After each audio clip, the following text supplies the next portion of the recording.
Taina, and today I'm going to present to you my research work named Sediment Quality Assessment in a Marine Protected Area of Ubatuba, São Paulo. And this work is being developed in my current graduation in São Paulo State University. So I should start talking a little bit about protected areas.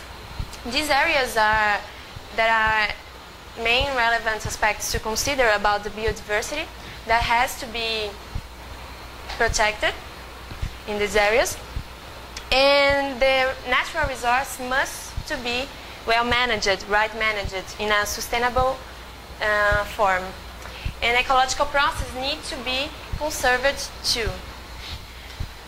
So here in Brazil we have a management tool named National System of Conservation Units, the SNUC. And these protected areas are grouped in two categories. No-take areas. There are those we can't make any use that can make damage at all, like fishing or making a tourism without any permission of these protected area managers.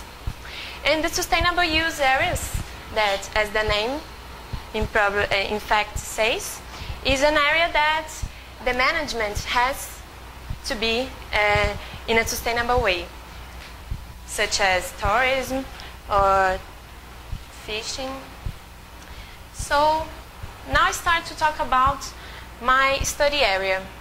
It is in the north coast of São Paulo, Ubatuba, where we can see is a marine protected area, which inside we can find state park, Anchieta Island State Park, and Tupinambás Ecological Station.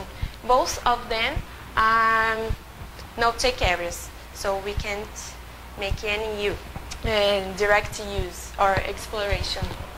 So why should I do this study if this area is so highly protected?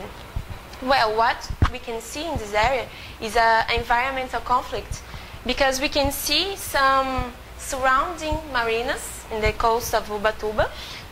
Here we have Saco do Ribeira, there is a marine, a wild marine. And here we have the Anchieta Island, there is a no-take area. And here we have the ecological station. So some boats go out from here, Saco do Ribeira, the marina, and comes to the Anchieta Island, and sometimes some particular boats goes around to visit some beaches and everything else. So here we have a scenario of high boat traffic and anchoring, and what we can see is that contaminants and pollutants that compose the boat's fuel and oil can affect this ecosystem. And then we have to study the sediment. The sediment should be the object of this study, because the contaminants in the water column participates of a process of sink and source. What is sink and source? It's a process that the contaminants are deposited in the sediment, and with some turbulence in this water column, they can be resuspended and be bioavailable to the fauna. Fauna that is associated directly to the substrate or those that are on the water column. So in this work we do some ecotoxicological tests to approach this contamination in the sediments.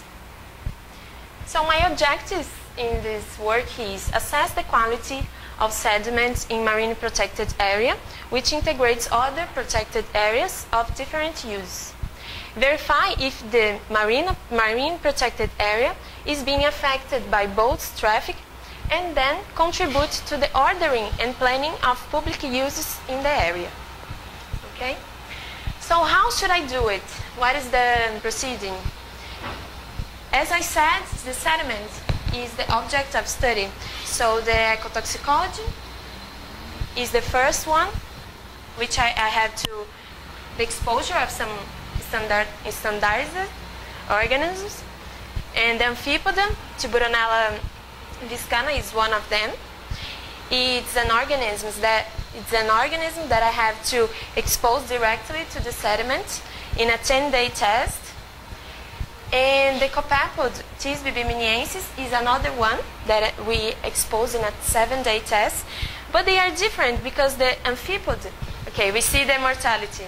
And about the copepod is fecundity rate that we have to see. We put some organisms, 10 organisms in the vessel, and then 7 days later, we see the reproduction, the fecundity, by dividing the number of juvenile copepods and nauplius for the females that we put it in the beginning.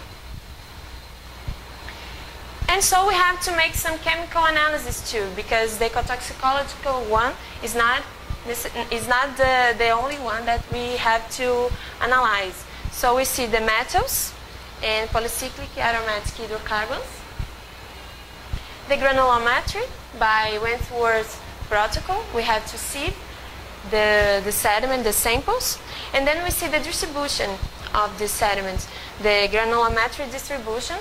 Because why do this? Because contaminants, they bind differently to the different fractions of the sediment.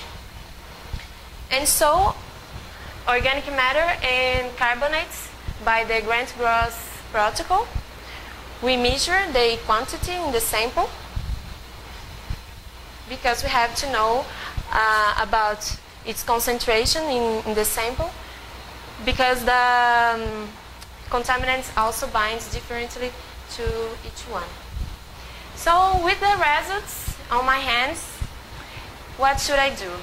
I take the number of mortality or fecundity of each test, and I make a t-test of comparison, taking the environmental samples results with the control samples, and make a t-test where the significant difference were considered toxic, with MP less than 0.05. So here I have my sample stations. There were 18, right? All then were toxic by the t-test, besides these 3 that were okay by the statistical test. Okay? So, meanwhile, we have a toxic standard for mortality endpoint, because I didn't already finish the work. I have to do the Tisbe biminiensis test, the chronic one. Nevertheless, we already can take some actions to this area. Need to look out for the connectivity and environmental relevance of this protected area. That is so important because we have a marine, and inside this marine area we have the terrestrial, and the connectivity of the species is very important, so we have to care about it. And so